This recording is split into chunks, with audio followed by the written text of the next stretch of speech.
You are holding a fan of paint swatches, each one a slight variation of beige, each one almost exactly the same.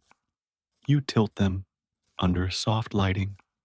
Nothing much changes, but you do it anyway. They have names. You don't remember requesting them, but they're here now.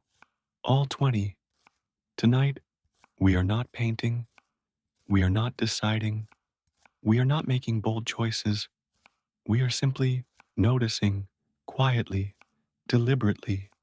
Each beige has its own presence, its own undertone, its own ambition to be just a little different without being noticed. You do not need to care, only to observe. You may not remember which one came first or which one came last. You are not meant to. This is not about decorating. This is about drifting from one swatch to another, from one tiny difference to a barely smaller one, and eventually into sleep. We begin with 4. Candle sand, prairie, silence, eggshell dust, and real estate beige. Let's take our time. Candle sand softly, warm like the color of wax melting into a tablecloth. You'd expect it to smell like vanilla. It doesn't, but the name makes you feel like it should. It isn't aggressive. It isn't memorable, but it is.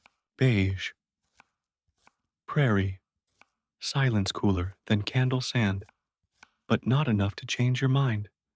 It has a hush to it, the kind of tone used in rooms where no one raises their voice. If you painted a wall in prairie silence, no one would notice. That's a compliment. Eggshell, dust faint, dot light, possibly more cream than beige. It's the color you'd find on the back of a very old envelope. It disappears under natural light, and that's its strength. Real estate beige, the color you've already seen in rental apartments, waiting rooms, every room staged for a listing, the safest choice, the least remarkable, which makes it the most dependable. 4 swatches, all beige, all a little different, none better than the others. Let's keep going. Library, whisper muted, subtle, dusty, in the best way. If beige had a whisper, it would sound like a page turning in an unread hardcover. It has the mood of forgotten knowledge. Mushroom, fog damp, but only emotionally. A little cooler than beige needs to be. You could almost call it taupe, but taupe would be offended. Mushroom fog is best described as beige that spent time outdoors and never talked about it. Ceramic tan flat, dot smooth. The kind of color that shows up in airports and government buildings. It doesn't try to impress. It simply refuses to stand out. Reliable, like a ceramic tile you've walked across without knowing. Faded envelope. Warm dot pale, ever so slightly yellow.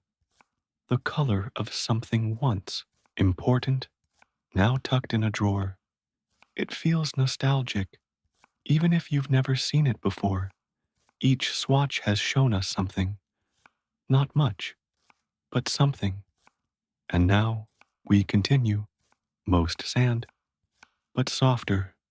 A color that's trying to be dry, but with a hint of cool air blowing through. It doesn't commit, but it's okay with that. Vanilla shadow, creamier, smoother, like ice cream, left in a bowl for just a moment too long. It doesn't demand a room. It simply fills space with comfort. Lint, shadow gray beige, or grage, or maybe just the color of forgotten socks. It's the shade you'd see on the inside of a sweater's cuff. Comforting and absolutely non-essential. Meeting room, afternoon dull, functional, absolutely beige. It's the color of waiting for someone to start the PowerPoint. A swatch so passive, it could vanish behind a desk and no one would ask where it went. That's not a flaw, it's a feature. Now let's see what the next four bring, if anything. Scone silence. It's warm, a bit flowery, beige, that reminds you of breakfast without giving you hunger. It pairs well with stillness, tumbled linen more fabric than color. You expect to feel texture when you look at it.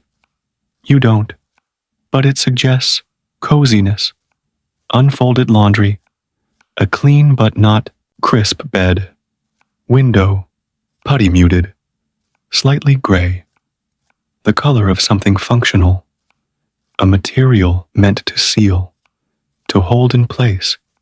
It feels like stability, or at least adhesion, patient bark, almost brown, but not quite. The darkest beige in the set, a color that wants to be strong but decides not to. It's content to be close to brown without ever being mistaken for it. And now we reach the end. Four more swatches, one named simply beige, drier, sheet, soft, white adjacent, beige with memory, the ghost of warmth, the scent of nothing. If you painted a wall this color, you'd forget that you painted it. Gallery haze, a beige for silence, the kind that hangs behind minimalist artwork. It doesn't interfere. It frames. It disappears on purpose. Uncertain, almond warm, but unsure about it. Neither assertive nor shy. A color that tries on each light bulb and never quite settles. If this swatch had a feeling, it would be hesitation. Beige, no adjectives, no modifiers, just beige, the truest one. Not too light, not too dark, not too warm, not too cool. It has nothing to prove, and because of that, it may be the most restful of all. You've now seen 20 beige paint swatches. Can you remember them? Maybe one, maybe none. That's okay. You weren't supposed to. Beige is not a story. It's a background, a breath, a blank canvas. It does not need applause, or memory, or choice.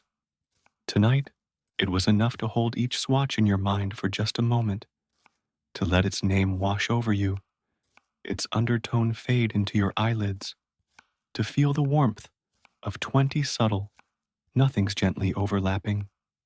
They were all beige, but none were wrong. And now, like a wall painted with all of them at once, your thoughts can settle. No decisions, no favorites, just sleep, neutral, supportive, soft as a color that does not care if you forget its name. You may drift now. Beige will hold you.